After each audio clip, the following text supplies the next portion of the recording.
And now, live at 8.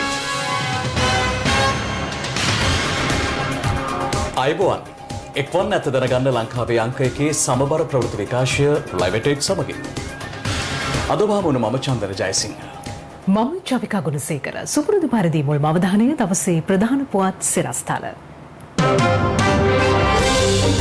මෙරටින් වාර්තා වූ සමස්ත කොවිඩ් ආසාදිතයන් 13000 ඉක්මවයි. 30 වන කොවිඩ් මරණය මෝදර ප්‍රදේශයෙන්. බෝගම්බර බන්ධනාගාරයේ රැඳවියන් 7කට සහ හොරණ ඇඟලුම් කම්මලේ තවත් 81කට කොවිඩ්. මෙරට තුන්වන අවදාන මට්ටම පිළිබඳව නව සෞඛ්‍ය රෙගුලාසි මාලාවක්. අකුරටම කළ විෂ බීජ හරණය.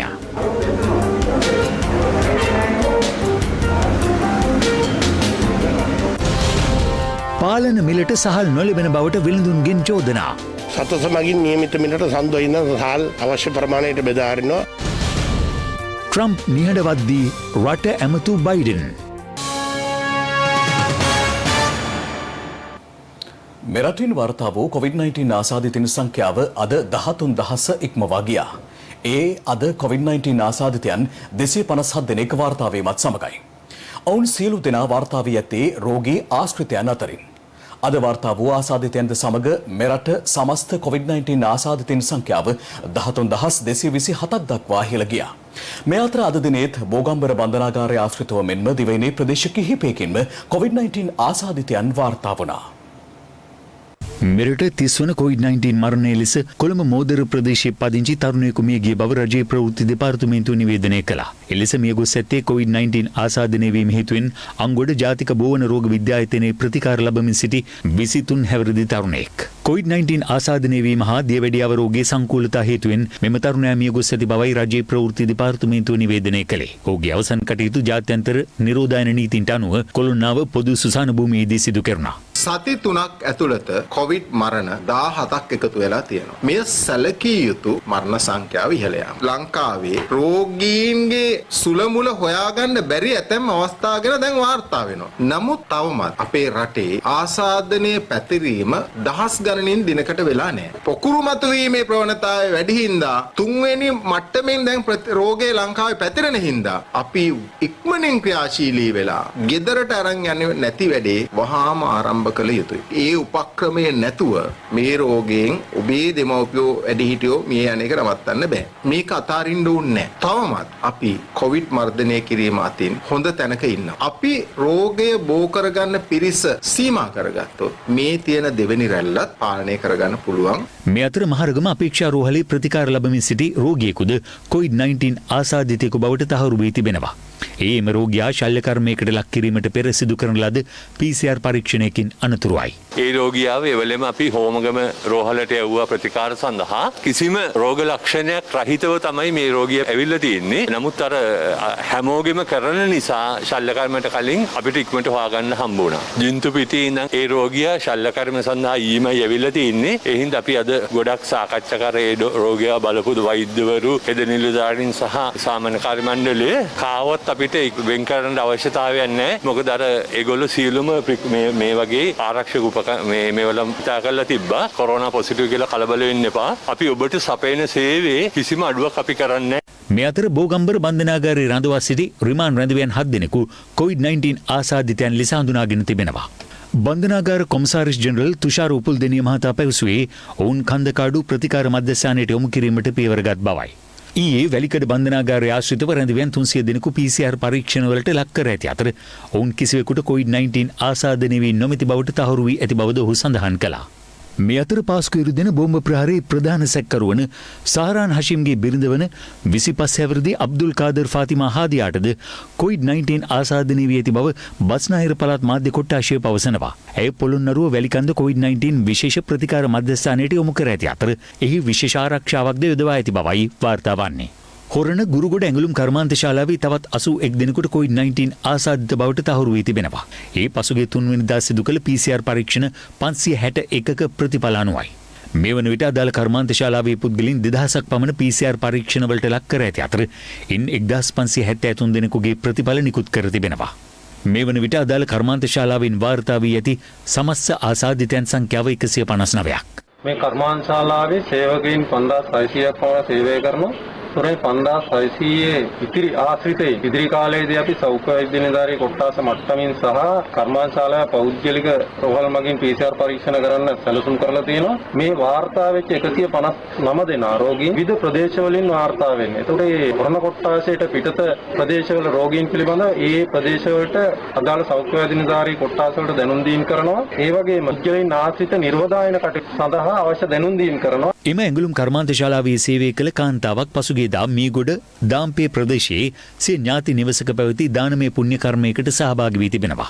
එම කාන්තාවද COVID-19 ආසාදිතයෙකු බවට තහවුරු වී ඇති බැවින් අදාළ පුණ්‍ය කර්මයට සහභාගී වූ පවුල් 12කට අයත් පුද්ගලයන් 50කට ආසන්න පිරිසක් ගෘහස්ස නිරෝධායනයට යොමු කිරීමටයි සෞඛ්‍ය අංශ පියවර ගත්තේ.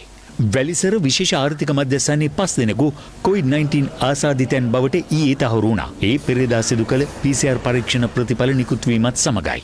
ඒ අනුව වැලිසර විශේෂ ආර්ථික මධ්‍යස්ථානයේ වෙළඳසැල් හිමියෙකු සහ සහායකින් 4 දෙනෙකු මෙලෙස COVID-19 ආසාදිතයන් ලෙස හඳුනාගෙන ඇති අතර ඔවුන්ගේ ආශ්‍රිතයන් නිරෝධායනයට යොමු කිරීමටයි පියවරගෙන ඇත්තේ. මීට පෙරද මෙම ආර්ථික මධ්‍යස්ථානයෙන් COVID-19 ආසාදිතයන් 7 දෙනෙකු හඳුනාගෙන තිබුණා. මීරිගම පල්ලේවල ප්‍රදේශයේ පදිංචි ඇඟලුම් කම්මල් සේවිකාවකටද COVID-19 ආසාදනය වී තිබෙනවා. ඇය ප්‍රතිකාර සඳහා යොමු කෙරුණු අතර නිවාස 4ක පිරිස් නිරෝධායනයට යොමු කිරීමටයි සෞඛ්‍ය අංශ පියවරගෙන ඇත්තේ. වෙන්නප්පුව බණ්ඩිරිප්පුව ප්‍රදේශයේ පුද්ගලයෙකුටද COVID-19 ආසාදනය වී තිබෙනවා. සෞඛ්‍ය අංශ පැවසුවේ ඔහු පෑලියගොඩ මත්ස්‍ය වෙළඳ සංකීර්ණයෙන් මාළු මිලදීගෙන ලොරියක් මගින් අලෙවි කිරීමේ නිරතව සිටි පුද්ගලයෙකු බවයි.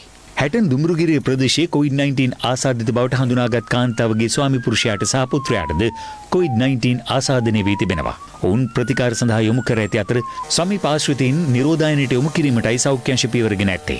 මේ අතර මස්කෙලිය ප්‍රදේශයේ පුද්ගලයන් 7 දෙනෙකුද COVID-19 ආසාදිතයන් ලෙස අද හඳුනාගෙන උනා. ඒ අතර මාස 7ක බිලිඳෙකුද වනවා. පෑලියගොඩ මත්ස්‍ය වෙළඳසැලේ ආසාදිතයන්ගේ ආශ්‍රිතයන් පිරිසක් ලෙසයි ඔවුන් හඳුනාගෙන ඇත්තේ.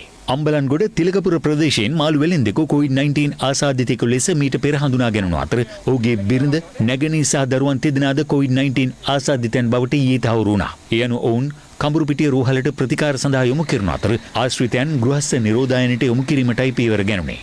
මින්නේරිය දීවර සංස්ථා සංචාරක බංගලාවේ රැඳී සිටි පුද්ගලයන් 4 දෙනෙකු COVID-19 ආසාදිතයන් බවට තහවුරු වී තිබෙනවා. මෙම පුද්ගලයන් ඇතුළු 7 දෙනෙකු කොළඹ සිට මාළු ලොරියක පැමිණ එම සංචාරක බංගලාවේ නතර වී සිට ඇති අතර ප්‍රදේශවාසීන්ගේ දැනුම් දීම මත මහජන සෞඛ්‍ය පරීක්ෂකවරුන් ඔවුන් පරීක්ෂාවට ලක් කර තිබෙනවා.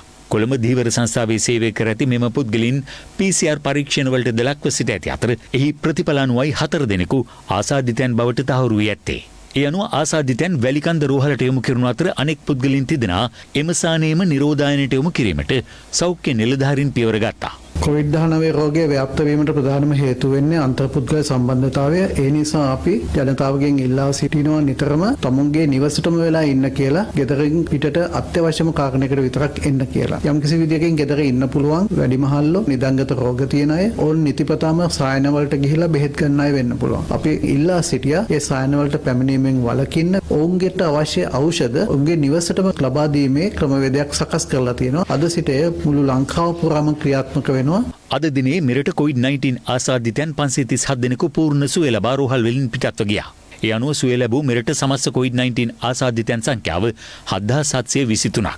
රෝගීන් නිවෙස් කරා පිටත් කර හැරීම සඳහා මාර්ගෝපදේශකයක් අපි නිකුත් කරනු ලැබුවා. එම මාර්ගෝපදේශකයේ සඳහන් වන්නේ පළවෙනි PCR පරීක්ෂණය කරමින් පසු ඊළඟට දින 14කට පසුව දෙවැනි PCR එකක් නොකර මෙම රෝගීන් මුදාහරින ලෙසයි. COVID-19 පිළිබඳව සෞඛ්‍ය අමාත්‍යාංශයේ තාක්ෂණික කමිටුවක් තියෙනවා. ඒ තාක්ෂණික කමිටුවේ උපදෙස් පරිදි තමයි එම තීරණය ගන්න ලැබෙන්නේ. ඒ නිසා එම අතරමැදි ප්‍රතිකාර මධ්‍යස්ථානවලදී COVID-19 PCR පරීක්ෂණය පොසිටිව් වුණත් රෝග ලක්ෂණ නොපෙන්වන රෝගීන් අපි දින 14කට පසුව දෙවන PCR පරීක්ෂණය නොකර ඔවුන් තව දින 14ක් නිවෙස් නිරෝධායනය සඳහා යොමු කරනවා. නව රෝගීන් හඳුනා ගැනීම සඳහා ඊයේ දිනේ පමණක් PCR පරීක්ෂණ 11620ක් සිදු කර තිබෙනවා.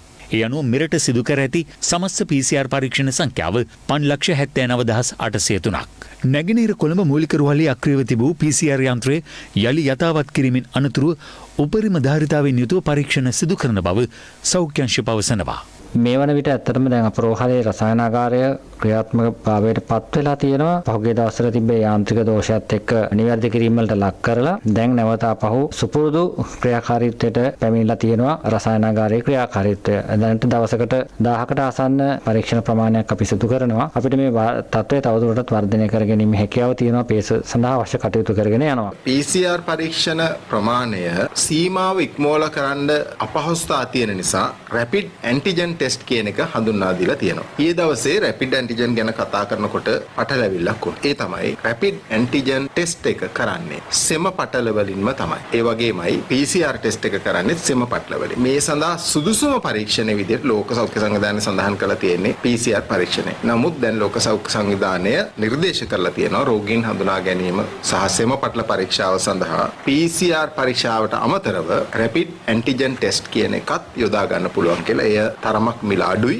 සහ පැය භාගයකට අඩු කාලයකදී ප්‍රතිඵල ලබා දෙන්න පුළුවන්. දිනපතා රෝගීන් සිය ගණනින් වාර්තා වන විට ලෝකයේ බොහෝ රටවල් ඇන්ටිජන් ටෙස්ට් එක භාවිතා කරන්න පටන් අරගෙන තියෙනවා වැඩිපුර රෝගීන් ප්‍රමාණයක් හඳුනා ගැනීම සඳහා. එක ආයතනයක් පමණයි ලෝකේ මේ රැපිඩ් ඇන්ටිජන් ටෙස්ට් එක නිෂ්පාදනය කිරීම සඳහා ඉදිරිපත් වෙලා තියෙන කටයුතු සිදු කරන්නේ. ඉතින් අප මැදිහත් වෙලා රටක් හැටියට ඒ තාක්ෂණය ඉක්මනින්ම යොදා ගැනීම සඳහා අවශ්‍ය කටයුතු සූදානම් කරා. ඒ අනුව ලෝක සෞඛ්‍ය සංවිධානය හරහා අපිට පරිත්‍යාගයක් ලෙස ලැබෙන රැපිඩ් ඇන්ටිජන් ටෙස්ට් කට්ටලය අපි බලාපොරොත්තු වෙනවා ඉරිදා දිනේ රාත්‍රියේ ලංකාවට ළඟා වෙයි කියලා. ඒ අනුව ලබන සතිය ඇතුළත ඒක පාවිච්චි කරන්න පුළුවන් තත්යකට පත් කරන්නයි අපි බලාපොරොත්තු වෙන්නේ. ඒ වගේම රතුකුරුස සංවිධානය හරහා පරිත්‍යාගිකුත් ලබා ගන්න අපි බලාපොරොත්තු වෙනවා. එහි මදිපාඩු තියෙනවා නම් අපි පෞද්ගලික ආයතනකින් හෝ මෙය මිලදී ගැනීම සඳහා කටයුතු යොදනවා. කහවත්ත රුවන්පුර ජාතික අධ්‍යාපන විද්‍යාපීඨයේ ස්ථාපිත කර ඇති COVID-19 ප්‍රතිකාර මධ්‍යස්ථානයේ ප්‍රතිකාර ලබන රෝගීන්ගේ මානසික සුවය සඳහා අද විශේෂ සංගීත ප්‍රසංගයක් පැවැත්වුණා.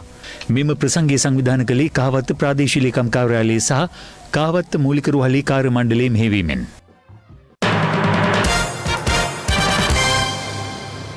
මේ අතර COVID-19 වෛරස ව්‍යාප්තියේ අවදානම් පිළිබඳව සෞඛ්‍ය අමාත්‍යාංශය මගින් නව නීති රෙගුලාසි මාලාවක් ප්‍රකාශයට පත් කර තිබෙනවා. ඒ අනුව තුන්වැනි අවදානම් මට්ටම සම්බන්ධයෙන් වඩා අවධානය යොමු කළ යුතු බවත් හතරවන මට්ටමේ අවදානමක් පැවතිය හැකි බවත් සෞඛ්‍ය අමාත්‍යාංශය නිකුත් කළ නිවේදනයේ සඳහන්. සෞඛ්‍ය අමාත්‍යාංශය මගින් නිකුත් කළ නිවේදනයට අනුව අවදානමේ පළමු මට්ටම ලෙස ආසාදිතයන් විදේශ රටවලින් පැමිණි අය වාර්තා වීම සැලකෙනවා. එමෙන්ම නිරෝධායන වෙමින් සිටින අය අතරින් ආසාදිතයන් හඳුනා ගැනීමද පළමුවන මට්ටමේ අවදානමට ගනු ලබනවා. අවදානම් දෙවෙනි මට්ටම ලෙස එක් රෝගී පොකුරක් වාර්තා වීම සැලකෙන බවයි නිකුත් කළ නිවේදනයේ සඳහන් වන්නේ. අවදානම් තුන්වන මට්ටමේදී විවිධ දිස්ත්‍රික්කවල පොකුරු කිහිපයක් හඳුනාගෙන අතර අවදානම් සිව්වන මට්ටමේදී කිසිදු පොකුරක් සමග සම්බන්ධතාවක් නොමැතිව තැනින් තැන රෝගීන් හඳුනා ගැනීම හා ප්‍රජා සම්ප්‍රේෂණය දැකගත හැකි බව සෞඛ්‍ය අමාත්‍යාංශයෙන් නිකුත් කළ නිවේදනයේ සඳහන්.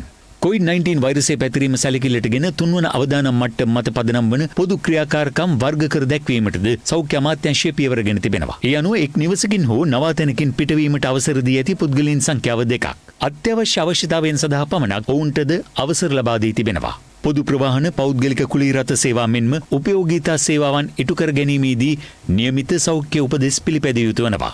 එමෙන්ම අපනයනය අරමුණු කරගත් කර්මාන්ත සියලු වෙළඳසැල් සහ සාප්පු සංකීර්ණ සඳහා පනවා ඇති උපමානයන්ද සැලකිල්ලට ගත යුතු බවයි සෞඛ්‍ය අමාත්‍යාංශයෙන් නිකුත් කළ නිවේදනයේ සඳහන් වන්නේ. අධිකරණ සංනිවේදන ඇතුළු අවශ්‍යතාවයන් සඳහා ගනුදෙනුකරුවන් වෙනුවෙන් ලබා දී ඇත්තේ 50%ක ඉඩකඩ ප්‍රමාණයක් වනවා. රාජ්‍ය හා පෞද්ගලික සියලුම සෞඛ්‍ය සේවා කටයුතු සහ ආගමික කටයුතු මෙන්ම මංගල උත්සව හා අවමංගල උත්සව සඳහාද සෞඛ්‍ය උපමානයන් ප්‍රකාශයට පත් කරනු ලැබුවා. මහජන එක් රැස්වන ක්‍රියාකාරකම් හෝ රැස්වීම පැවැත්වීමට අවසර නොලැබෙන අතර ඕනෑම අවස්ථාවක ආගමික ස්ථානයක සිටිය හැකි උපරිම බැතිමතුන් සංඛ්‍යාව වන්නේ 25 දෙනෙකු පමණයි. ලබා දී ඇති උපදෙස් මාලාවට අනුකූලව මංගල උත්සවයක් සඳහා 50 දෙනෙකුට සහභාගී වීමට අවස්ථාව ඇති අතර අවමංගල්‍ය උත්සවයකට සහභාගී විය හැක්කේ 25 දෙනෙකුට පමණයි. නවාතැන් පහසුකම් ලබා දෙන නිවාස සඳහාද සෞඛ්‍ය උපදෙස් මාලාවන් ලබා දී ඇති අතර ඒ නිසියාකාරයෙන් පිළිපැදිය යුතු බවයි සෞඛ්‍ය අමාත්‍යාංශය විසින් නිකුත් කර ඇති නිවේදනයේ සඳහන් වන්නේ. විවෘත වෙළඳපොළ ආර්ථික මධ්‍යස්ථාන මෙන්ම අනිකුත් වෙළඳ අවශ්‍යතාවයන් ඉටු කරගන්නා සාන සඳහා සෞඛ්‍ය මාර්ගෝපදේශ මාලාවට අමතරව කමිටු අධීක්ෂණය යටතේ සියලු ක්‍රියාකාරකම් ඉටු කරගත යුතු වෙනවා. මත්පැන් අලෙවිසල්, අවන්හල්, විවේකාගාර ඇතුළු විනෝද අවශ්‍යතාවයන් සපයා ගන්නා සාන සඳහාද සෞඛ්‍ය උපදෙස් මාලාවන් නිකුත් කරනු ලැබුවා. මීට අමතරව COVID-19 වෛරස අවදානම හමුවේ ඉදිකිරීම සඳහා අවසර ලබා දී ඇති අතර ගෘහස්ස උත්සව, එලිමාන් උත්සව සහ මහජන රැස්වීම සඳහා අවසර ලබා නොදෙන බවයි සෞඛ්‍ය අමාත්‍යාංශයෙන් නිකුත් නිකුත් කළ නිවේදනයේ සඳහන් වන්නේ. එහි වැඩිදුරටත් දැක්වෙන්නේ පාසැල් විශ්වවිද්‍යාල ඇතුළු උසස් අධ්‍යාපන ආයතන මෙන්ම උපකාරක පන්ති සිනමා ශාලා පිහිනුම් තටාක ඇතුළු නවාතැන් සපයන ස්ථාන වසා දමා ඇති බවයි.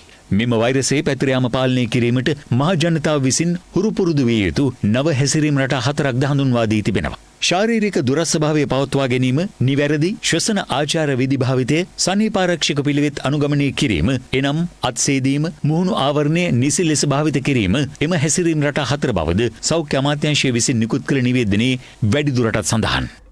ඉතින් මේ අවදානම් මට්ටම් 4 හඳුන්වලා දෙන එකේ හරමුණ තමයි කොයි විදියටද සාමාන්‍ය ජන ජීවිතය සහ වෘත්තිමය කටයුතු සිද්ධ වෙන්න ඕනේ කියන එක.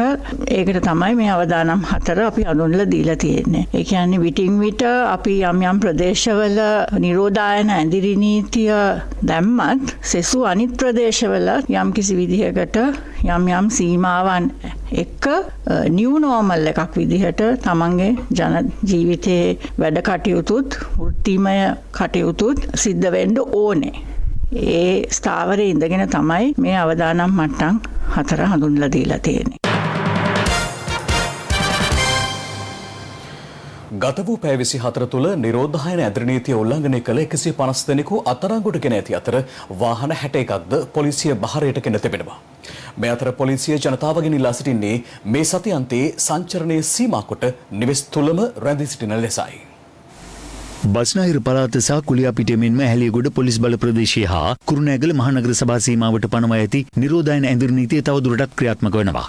මේ අතර ගිරිඋල්ල මාවනැල්ල සහ හිම්මාතගම යන පොලිස් බල ප්‍රදේශය තවදුරටත් හුදකලා කර තිබෙනවා. COVID-19 වෛරසය පැතිර යාම හමුවේ නිරෝධායන ඇඳිරි නීතිය පැනවූ දින සිට අද දක්වා කාලය තුල එම නීතිය උල්ලංඝනය කළ පුද්ගලයන් 2600 දෙනෙකු අත්අඩංගුවටගෙන රථවාහන 403ක් පොලිස් බහරයට ගත් බව පොලිසිය පවසනවා. සෞඛ්‍ය උපදෙස් නොපිළිපදින පුද්ගලයන් මෙන්ම නිරෝධායන ඇඳිරි නීතිය උල්ලංඝනය කරන පිරිස අත්අඩංගුවට ගැනීමට අද දිනේත් ප්‍රදේශ කිහිපයකදී පොලිසිය කටයුතු කළා. දැන් අර මාස්ක් එක නැතුව ආවේ දිගටම. අපි දැක්කාම තමයි මාස්ක් එක දාගත්තේ. ඔයාලගේ යහපතට කියන්නේ අපි. මේ අතර ප්‍රදේශ කිහිපයකදී යුද හමුදාවෙන්ද සෞඛ්‍ය උපදෙස් පිළි නොපදින පුද්ගලයන් හට අවවාද කිරීම සිදු කෙරුණා. දැන් මාස්ක් එක කොහෙන්ද? අනේ සෝරි සර් මේ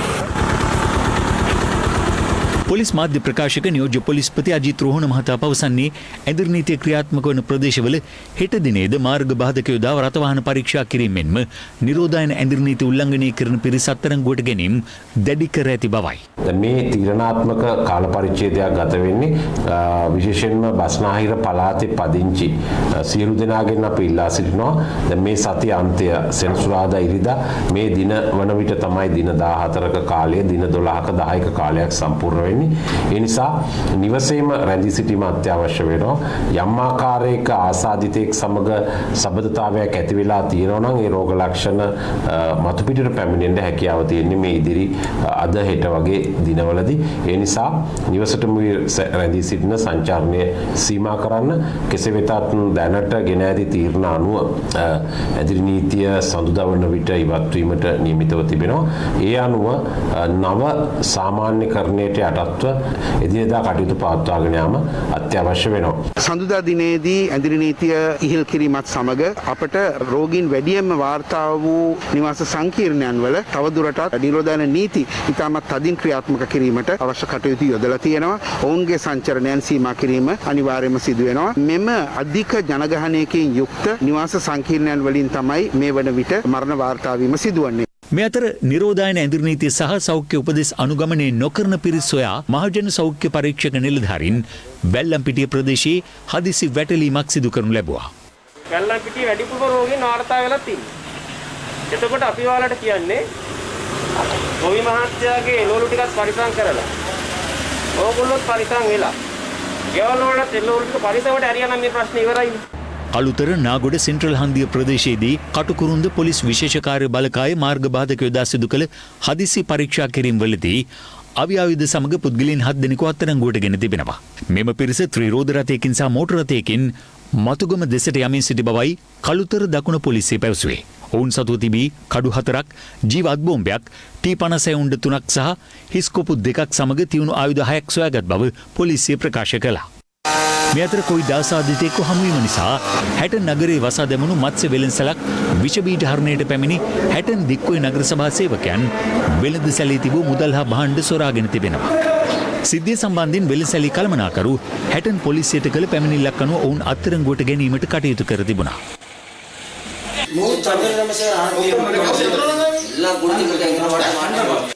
මේ අතර අද සවස නිරෝධායනයට ලක් කළ පිරිසකට සහනාධාර බෙදා දීමේදී පානදුර මෝදරවිල නිවාස සංකීර්ණ ආසන්නයේ උණුසුම් තත්වයක් හටගත්තා.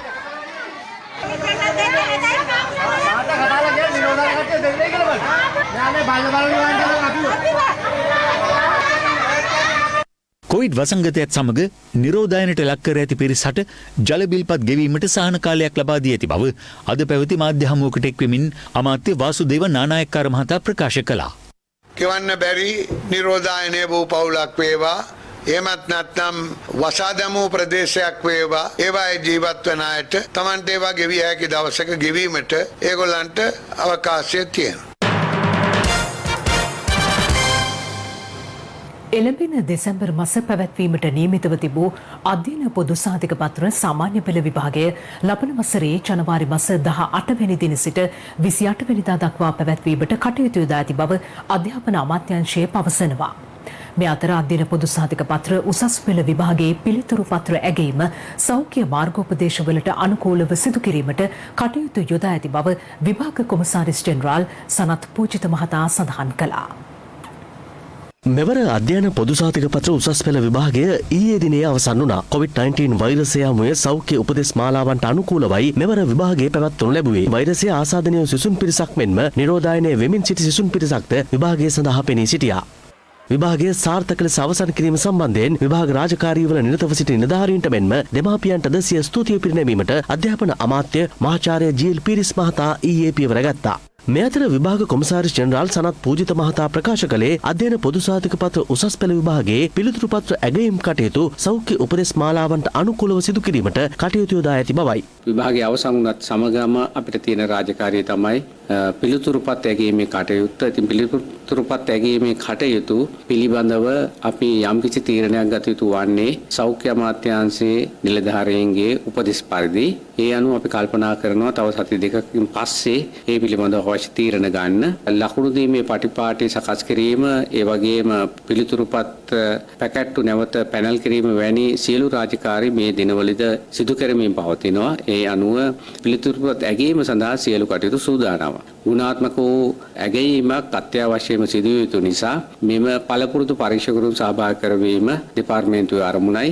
ඒ අනුව පළමු වටයේ පිට පළාත් වලින් ප්‍රාදේශීය වශයෙන් පිළිතුරුපත් ඇගීමේ කටයුතු ආරම්භ කළා. අවසානයේදී බස්නාහිර පළාතේ පරීක්ෂකවරුන් සම්බන්ධ කරගෙන ඉතිරි උත්තර පත්‍ර සියල්ල ලකුණු කිරීම සඳහා අවශ්‍ය ක්‍රියාමාර්ග ගැනීම තමයි අපේ සැලසුම වී තිබෙන්නේ. ඔක්තෝබර් 11 වෙනි දින පවත්වන ලද පස්වන ශ්‍රේණී ශිෂ්‍යත්ව විභාගයේ පිළිතුරුපත් ඇගීම අපිට පුළුවන් වුණා ඔක්තෝබර් මාස 22 වෙනිදා ආරම්භ කරලා 30 වෙනිදා වන විට අවසන් කරන්න. ඒ අනුව සීලම පිළිතුරුපත් ලකුණු කිරීම මේ වන විට අවසන් කරලා තියෙනවා. මේ අතර අධ්‍යාපන අමාත්‍යාංශ ලේකම් මහාචාර්ය කපිල පෙරේරා මහතා ප්‍රකාශ කළේ මෙවර අධ්‍යයන පොදු සහතික පත්‍ර සාමාන්‍ය පෙළ විභාගය ලබන වසරේ ජනවාරි මාස 18 වන දින සිට 28 වන දින දක්වා පැවැත්වීමට කටයුතු යොදා ඇති බවයි. එමෙන්ම 3 වන පාසල් වාරය එළවෙන 23 වෙනි දින සිට ආරම්භ කිරීම සම්බන්ධයෙන් අධ්‍යාපන බලධාරීන් සමග සාකච්ඡා කර ඇති බවද අධ්‍යාපන අමාත්‍යාංශ ලේකම්වරයා සඳහන් කළා. මේ 2020 දෙසැම්බර් මාසයේ පවත්වන සිට සාමාන්‍ය පෙළ විභාගය ඒක අපි දැන් සැලසුම් කරලා තියෙන්නේ දින නියම කරගෙන තිනවා 2021 ජනවාරි මාසයේ. ඒ වගේම අපි 2021 වසර සඳහා ඒ අධ්‍යාපන කාලසටහන දාලා තිනවා. ඒ වගේම ඔබ කවුරුත් දන්නා 9 වෙනිදා අපි පවත්වන්න තිබුණා 3 වෙනි පාසල් වාරය. ඉතින් අපි මේ දක්වා කරගෙන ආපු වැඩපිළිවෙල අනුව අපිට සූදානම් වෙන්න වෙනවා මේ කොවිඩ් එක ජීවත් වෙලා මේ පාසල් වල ඉන්න මිලියන 4.5ක වෙච්ච දරුවෝ සඳහා අධ්‍යාපන කටයුත්ත නොකොඩවා කරගෙන යන්න. අපි පෙර පරිදි අර එක දවසක් විතරක් ගෙන්නලා ඊළඟ පන්තිය තව දවසක් ගෙන්නන්න නැතුව පුළුවන් ද කියලා බැලුවා. මම යෝජනා කරා 50%ක් දරුවෝ ගෙන්න ගන්නවා එක සුමානයක්. ක්‍රියාත්මක වෙනවා උදේ 7:00 ඉඳලා 1:00 දක්වා. කොවිඩ් කාර්යසාධක බලකායත් එක්ක කතා කරලා අපිට තීරණයක් දෙයි 23 වෙනිදාන් පස්සේ අපි කොහොමද කරන්න කියන එක. සහල් නිෂ්පාදකයින්ට සහ මෝල් හිමියන්ට සහල් අලවිය සඳහා උපරිම මිලක් නියම කරමින් පාරිභෝගික අධිකාරිය පසුගියදා ගැසට් නිවේදනයක් නිකුත් කළා. කෙසේ වෙතත් එම මිල ගණන්වලට වෙළඳපොලේ සහල් අලෙවි නොකරන අතර අමාත්‍ය බන්දුල ගුණවර්ධන මහතා පැවසුවේ ලබන සඳුදා සිට සතුස මගින් පාලන මිලට සහල් බෙදා හැරීමට කටයුතු කරන බවයි. පාරිභෝගික අධිකාරිය පසුගියදා නිකුත් කළ අති විශේෂ ගැසට් නිවේදනයට අනුව සූදුරු සම්බා හැර සියලු සම්බා සහල් කිලෝග්‍රෑමයක් රුපියල් 94ක උපරිම මිලකට අලෙවි කළ යුතු වනවා. ඊට අමතරව තම්බන ලද සුදු හා රතු සම්බා සහල් කිලෝග්‍රෑම් එකක් සඳහා රුපියල් 94ක උපරිම මිලක් අදාළ ගැසට් නිවේදනයේ නියම කළා. එමෙන්ම සුදු හා රතු කැකුළු සම්බා කිලෝග්‍රෑම් එකක් අලෙවි කළ යුතු උපරිම මිල රුපියල් 94ක්. තම්බන ලද සුදු සහ රතු නාඩු කිලෝග්‍රෑම් එකක් සඳහා උපරිම මිල වන්නේ රුපියල් 92ක්. ඊට අමතරව සුදු සහ රතු කැකුළු සහල් කිලෝග්‍රෑම් එකක් සඳහා රුපියල් 89ක උපරිම මිලක් නියම කර ඇති බව අදාළ ගැසට් නිවේදනයේ සඳහන්. අද උදෑසන පත්තරේ වැඩසටහනින් එම මිල ගණන් වලින් වෙළඳපොලේ සහල් අලෙවි කිරීමට තිබේ දැන්න සොයා බැලුවා. සහල් වලට පාලන මිලක් පනවලා තිබෙනවා. ඔබතුමාට ඒ පාලන මිලට දැන් තියෙන සහල් විකුණන්න පුළුවන්ද? ඉදිරියේදී ඒ කටයුත්ත කරන්න පුළුවන්ද? නෑ දැන් තියෙන ටික අපි ඇත්තටම දෙනවා සර්. ඊට පස්සේ දැන් අද නම් මෝල් වලින් කියනවා අපිට මේ මිලට බඩු දෙන්න බෑ කියලා තමයි කියන්නේ. අර ලොකු මෝල් 4-5 තියෙනවා ඒගොල්ලෝ පොඩි මෝල් වල බඩු ගන්න දෙන්නෙත් නෑ.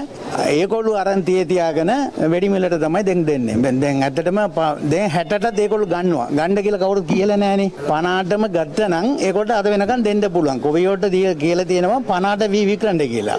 ආල් නම් මාතේ දැන් ඔක්කොම වැඩි ගන්නට ආපු ආල් තමයි තියෙන්නේ. මේගොල්ලන් වී ඔක්කොම මාතේ රුපියල් 60 පාට 60ට අරපු වී අර දීපු නිසා ඒක දෙන්න බෑ. දෙන්න බෑ කියලා තමයි මෝල් කාරය කියන්නේ. අපි මෝල් කාර්ත් එක්ක කතා කරා. කතා කරාට ඒගොල්ලන් කියන්නේ මේ වී වැඩි මිලට ගත්ත වී තමයි කොටලා තියලා තියෙන්නේ. ඒක නිසා වී මිල වැඩි නිසා අපි ඒ ගන්නට දෙන්න බෑ කියලා කියනවා ඒගොල්ලන්. අදාළ ගැටලු සම්බන්ධයෙන් අද අමාත්‍ය බන්දුල ගුණවර්ධන මහතා මෙලෙස අදහස් පළ කළා. අපි සහල් සතස මගින් නියමිත මිලට සම්දෝ ඉන්න සහල් අවශ්‍ය ප්‍රමාණයට බෙදා හරිනවා. සම්පකාර ව්‍යාපාරයටත් අපි ලබා දෙනවා. වී මෝල් හිමියන් මේ මිලට සහල් සපයන්න දැන් එකඟ වෙලා තියෙනවා. මේ මෝල් හිමියන් තිබෙන වී මේ අසාමාන්‍ය වැඩි කළ මිලට මිලදී ගැනීම නවත්තලා තියෙනවා. ඊයේ ඉඳන්. ඒ නිසා මේ ක්‍රියාත්මක වීම සඳහා තව දින 2-3ක් ඉඩ දෙන්න. මේ අතර රත්මලාන ප්‍රදේශයේ ගාලුපාරේ කන්ටේනරයක තබාගෙන වැඩි මිලකට සහල් අලෙවි කළ පිරිසක් අද පාරිභෝගික කටයුතු පිළිබඳ අධිකාරී නිලධාරීන් පිරිසක් විසින් වටලා තිබෙනවා. ඒක සියලුම දේවල් වැඩි මිලට තමයි විකුණන්නේ. සන්දාන මිලට වඩා වැඩි මිලට විකුණනවා. ඒ සම්බන්ධ පාරිභෝගික අධිකාරියේ පනතේ අනුව ඒක වැරද්දක්. තොග සම්බන්ධව මිල රජයේ විසින් පාරිභෝගික අධිකාරිය විසින් ගැසට් නිකුත් කරලා තියෙනවා. ඒ සම්බන්ධව අපිට ලොකු දිගින් දිගටම පැමිණිල්ලක් එනවා. අපේ සභාපතිතුමාගේ උපදේශ පරිදි අද සිට ඒ සම්බන්ධව කටයුතු කරනවා. මේ අතර අද පැවති වැඩසටහනට එක්වෙමින් කෘෂිකර්ම අමාත්‍ය මහින්දානන්ද අලුත්ගමගේ මහතාද සහල් මිල සම්බන්ධයෙන් අදහස් පළ කළා. ආණ්ඩුව තීන්දුවක් කරගෙන තියෙනවා සහල් වල පාලන මිල 97යි. ඒතර රුපියල් 50ට මිලදී ගත්තම 94 විකුණන්න පුළුවන්. හැබැයි මේ හාල් මාෆියා විසින් හැමදාම කරන්නේ හාල් මිල වැඩි කරනවා. 97යි කොට 100 110 120ට වැඩි කරනවා. ඒක ඉතාම අසාධාරණයි. මේක මාෆියාවත් 3-4 දෙනෙක් කරන්නේ. ඒ නිසා ඒක නවත්තන්න ඕනේ. ඒ නිසා තමයි අපි ඊළඟ කන්නේ වියලේ මණ්ඩලය මෙට්‍රික් ටන් ලක්ෂ 3ක් අපි මිලදී ගන්න බලාපොරොත්තු වෙනවා. මේ අතර දඹුල්ල ආර්ථික මධ්‍යස්ථානයේ අද එළවලු මිල පහළ ගොස් ඇති බව අපවාර්තාකරු පැවසුවා. ඊට හේතු වී ඇත්තේ තොග වෙළඳාමේ නිරත වන වෙළඳුන් එළවලු මිලදී ගැනීමට අද දිනේ ආර්ථික මධ්‍යස්ථානයට නොපැමිණීමයි. අද වෙනදාම හොඳටම අඩු වෙලා තියෙන්නේ. මිල යනවා බම්බු රුපියල් 50යි, ලීස් රුපියල් 35යි 40යි, කැරට් රුපියල් 100යි 130යි, අම්මේස් රුපියල් 100යි 90යි, තක්කාල් 45යි 50යි, ගෝවා රුපියල් 45යි 50යි, ගෝවා බීට් රුපියල් 40යි, ගෝවන්ජි රුපියල් 100යි. කෙසේ වෙතත් බෝකුන්දර ආර්ථික මධ්‍යස්ථානයේ අද එළවලු තොග මිල ගණන් ඉහළ අගයක පැවති බව එහි සංචාරය කළ අපවාර්තාකරු පැවසුවා. කැරට් තොග මිල 170යි. අයවමට ලීස් 70යි. තක්කාල් 100යි, නෝකෝල් 100යි. මේ අතර COVID-19 වසංගත තත්ත්වයේ හේතුවෙන් පසුගියදා වසා දැමුණු නාරහෙන් පිට ආර්ථික මධ්‍යස්ථානයේ පසුව තොග වෙළඳාම සඳහා විවෘත කළා. කෙසේ වෙතත් මේ වන විට අදාළ ආර්ථික මධ්‍යස්ථානයේ වෙළඳුන්ගේ සිදු කළ PCR පරීක්ෂණ සතුටුදායක තත්ත්වයක තිබීම හේතුවෙන් යලිත් ඒ සිල්ලර වෙළඳාම සඳහා හැකි ඉක්මනින් විවෘත කිරීමට තීරණය කර තිබෙනවා. අපිත් ඒ පිළිබඳව හැඟීමක් තියෙනවා. ඒ නිසා සෞඛ්‍ය ආරක්ෂක මෙතන පැමිණලා තොග හෝ සිල්ලර විලදී ගත්තාට ගැටලුවක් ඇති නොවන බව අපිට හැඟියනවා. මේ අතර කොළඹ මැනින් මාකට් පොදු වෙළඳ සමිතිය අද මාධ්‍ය හමුවක් ඇඳුමින් පැවසුවේ ලබන සඳුදා පොදු වෙළඳපොළ විවෘත කිරීමට තීරණය කර ඇති බවයි. එළවලු එවන ගොවි මහතුන් අපි මේ මොහොතේ ඔවුන්ට සඳහන් කර සිටිනවා ඔබ 9 වෙනි සඳුදා දින සිට මැනින් වෙළඳපොළට ඔබගේ ගොවි නිෂ්පාදන එවන ලෙසට. සේෆ්ගාඩ් හෑන්ඩ් සැනිටයිසර් නවතම නිෂ්පාදන පෙළ නීරෝගිමත් දිවියකට. ඔබ ඇලිත් ලයිවටෙඩ් සමගින්. ස්වර්ණ සත්කාර හරහා අපදියත් කරන මනු සත්කාර මෙහෙවරේ තවත් අදියරක් අද ක්‍රියාත්මක කෙරුණා. මෙරට COVID-19 වසංගතය වෙනුවෙන් දිවාරා කැපවී වෙහෙසෙන අපේ සුවවිරුවන් වෙනුවෙන් දියත් කළ ඒ මනුදම් මෙහෙවරට අප සමග ඇතන්ස් ජාත්‍යන්තර අධ්‍යාපන ආයතනය අත්වැල් බැඳගත්තා. ඒ මහඟු මෙහෙවරේ තවත් අදියරක් ලෙස පොලිස් රථවාහන කොට්ටාසේ නිලධාරීන්ට අවශ්‍ය සෞඛ්‍ය ආරක්ෂිත ඇඳුම් කට්ටල ඇතුළු අත්‍යවශ්‍ය උපකරණ ලබා දීමට පියවර ගත්තා.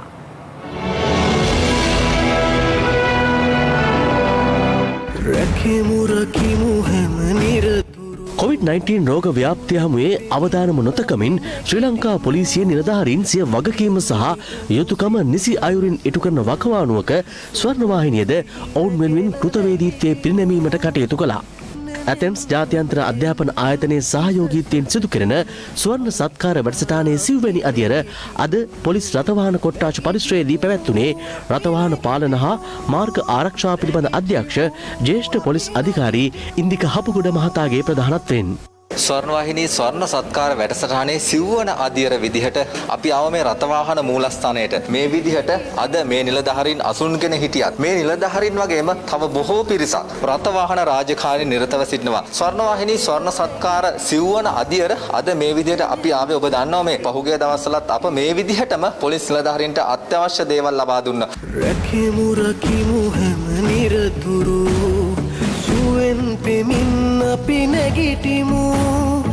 සහන් මහතා, ඇයි ඔබ මේ රථවාහන රාජකාරී නිරත පොලිස් නිලධාරීන්ටත් මේ උපකරණ ලබා දෙන්න තීරණය කරේ? අතන ඔතුමා කිව්වා වගේ දැන් අපේ 4 වෙනි අදියර තමයි මේක. එතකොට අපේ ඇතැන්ස් අධ්‍යාපන ආයතනයෙන් මම ප්‍රමුඛ අපි සහභාගී වෙලා දැන් ලංකාවේ විශේෂ ස්ථානයක් තමයි මේ රථවාහන පොලිසිය කියලා කියන්නේ. හැම එතුමන්ලාව ආරක්ෂා කරන්න අපිට කළ හැකි දේවල් අපි සෞඛ්‍යමය අතින් ඔතුමන්ලා ආරක්ෂා කරන්න, ඔවුන්ව දිරිමත් කරන්න ඔවුන්ට අද රථවාහන අංශයේදී අපි අපේ පුළුවන් දායකත්වය ඉටු කරලා තියෙනවා. එතුමාගේ මේ ප්‍රධානය ගැන ඔබතුමාට මොකද හිතෙන්නේ? ඔව් ඇත්තටම චන්දන ශ්‍රී ලංකා පොලිසියේ කොට්ටාස 44 තුල පොලිස් ස්ථාන 493ක් පිහිටා තියෙනවා. මේ පොලිස් ස්ථාන 493ේම රථවාහන අංශ නිලධාරීන් රාජකාරී සඳහා යෙදෙනවා. සිදු කරන මෙම වැඩසටහනේ ඉතාමත්ම වැදගත් වෙන්නේ මෙම COVID-19 හේවත් කොරෝනා වෛරසය හේතුවෙන් රෝගී තත්ත්වයට පත්වීමට පෙර ශ්‍රී ලංකා පොලිසියේ රථවාහන ශ්‍රේෂ්ඨ අනුත්තර නිලධාරීන්ට ලබා දීමෙන් කරන ලද මහඟු සේවය සම්බන්ධයෙන් ස්වර්ණවාහිනී මාධ්‍ය ආයතනයටත් ඇතැම්ස් ජාත්‍යන්තර අධ්‍යාපන ආයතනයේ අධ්‍යක්ෂක සහ සභාපති සහන් අකලංක මැතිතුමාටත් ශ්‍රී ලංකා පොලිසියේ ගෞරව ප්‍රණාම ස්තුති පුද කරනවා. ඒ සමගින් අදට අප සමුගන්නවා. සුබ රාත්‍රියක්. සුබ රාත්‍රියක්.